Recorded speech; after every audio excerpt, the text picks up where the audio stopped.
Avant de passer à l'espace, un rappel.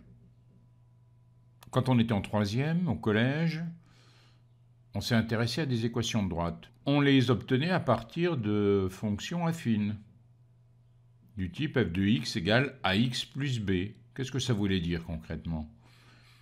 Ça voulait dire que par exemple, si j'ai ici une équation de droite qui est y égale 2x plus 1, qui correspond à la fonction affine f de x égale 2x plus 1, eh ben, si je prends 1, la coordonnée d'un des points de la droite que j'ai choisi, eh ben, la deuxième coordonnée, ce sera 2 fois 1 plus 1, c'est-à-dire f de x. Si je suppose que ici, le point que je prends, il a pour coordonnée x, y, x étant l'abscisse, y l'ordonnée.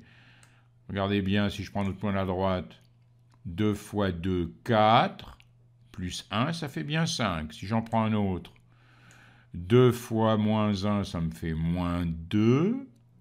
Moins 2 plus moins 1, ça fait bien moins 1. Cette équation de droite qu'on avait vue en troisième, en fait, on a vu depuis que c'est ce qu'on appelle l'équation réduite. Pourquoi?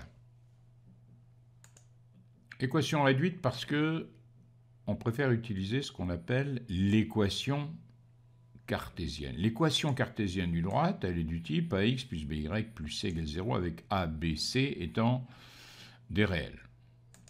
L'équation réduite que j'ai, je peux la transformer facilement en équation cartésienne. Je fais passer y de l'autre côté, j'obtiens 2x moins y plus 1 égale 0. Ce qui veut dire que tous les points de ma droite vérifient si cette équation. Est-ce qu'il n'y en a qu'une d'équation cartésienne? Bien sûr que non. Si vous multipliez les deux membres de l'égalité par 2, par 3, par 4, par exemple, si vous multipliez par 2, ça va vous donner 4x moins 2y plus 2 égale 2 fois 0 égale 0, ce sera aussi une équation cartésienne. Il y en a bien sûr une infinité.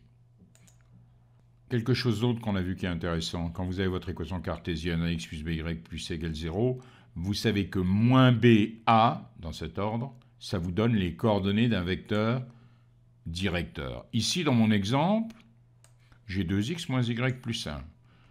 Moins b, a, moins 1, ça fait 1, 2. Et j'obtiens un vecteur directeur de ma droite. Et ça va nous intéresser, cette notion de vecteur directeur, dans ce qui va se passer ensuite dans l'espace. Voyons cela tout de suite. Quand je suis dans l'espace, j'ai 3 dimensions. Plus possible de caractériser une droite par une équation cartésienne. Si je faisais une équation cartésienne en partant du principe que j'ai 3 coordonnées, ça me donnerait par exemple 3x moins 2y plus z plus 1 par exemple est égal à 0. ax plus by plus cz plus d est égal à 0. Qu'est-ce que j'obtiens? J'obtiens évidemment un plan. Donc, dans l'espace, je vais pouvoir utiliser l'équation cartésienne pour définir un plan, pour caractériser un plan, mais en aucun cas une droite. Comment faire? Pour bien comprendre, je reviens d'abord dans le plan. Un point M, une droite D. On a parlé tout à l'heure de vecteur directeur. Vous voyez ce vecteur ici en rouge? C'est un vecteur directeur de la droite D.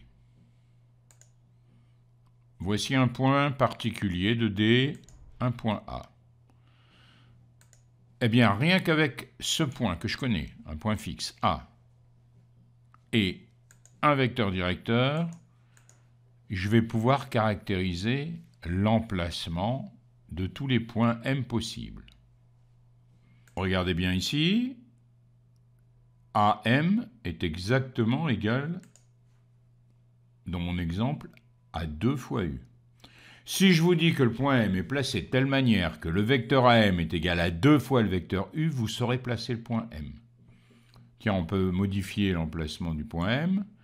Regardez ce qui se passe. Ici, j'ai le point M tel que AM égale 2,8 fois U. comme si je transformais transportais plutôt 2,8 fois le vecteur U. C'est exactement ce procédé-là qu'on va utiliser dans l'espace. Dans l'espace, il me faudra un point d'une droite, un vecteur directeur de la droite, et je vais pouvoir placer chaque point de la droite grâce à ce point et au vecteur directeur. Donc dans l'espace, on pourra caractériser une droite si on connaît un point de la droite, par exemple ce point A, et un vecteur directeur de la droite. Donc tous les points M vont vérifier AM égale un nombre multiplié par U. Dans l'exemple ici, AM est égal à 2U. Donc d'après ce qu'on vient de dire, quel que soit le point M, j'ai AM est égal à K fois U avec K appartenant à R. Ça peut être M placé tel que AM égale 5U, tel que AM égale 3U, tel que AM égale moins 2U, etc.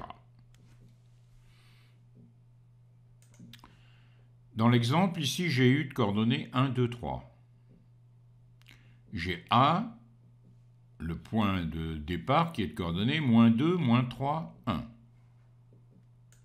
Cette égalité ici, elle me permet de caractériser la droite en question. C'est ce qu'on appelle une équation paramétrique, l'équation paramétrique d'une droite. C'est-à-dire on va utiliser cette égalité pour écrire une équation en utilisant les coordonnées. Alors, les coordonnées du vecteur AM, ici, première coordonnée, x moins moins 2, ça me fait bien x plus 2, y moins moins 3, y plus 3, z moins 1. Puis u, bien sûr, de coordonnées 1, 2, 3. Dire que AM égale K fois U, ça veut bien dire que X plus 2 est égal à K fois 1, Y plus 3 égale à K fois 2, Z moins 1 égale K fois 3. Et je vais le présenter de cette façon. À la place de X plus 2 égale K fois 1, ça me donne X égale 1K moins 2. Je vais laisser exprès le 1, vous allez comprendre pourquoi.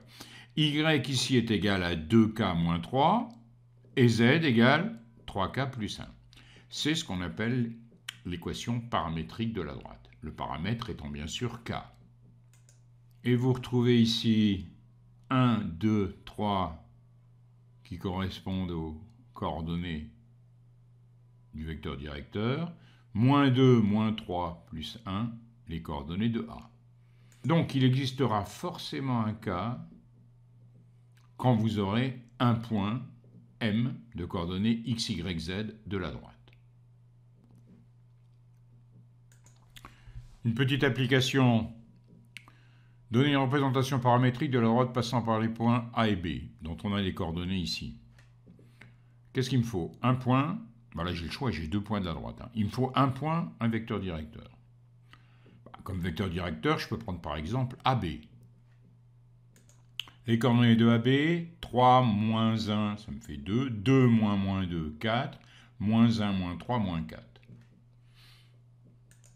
Comme on l'a vu précédemment, on va utiliser comme paramètre t, par exemple. Je vais écrire les coordonnées du vecteur et j'ai à chaque fois le paramètre. Vous vous souvenez ce qu'on vient de faire. Et puis, je peux écrire tout simplement les coordonnées du point A et j'obtiens alors une équation paramétrique en précisant bien sûr avec t appartenant à R.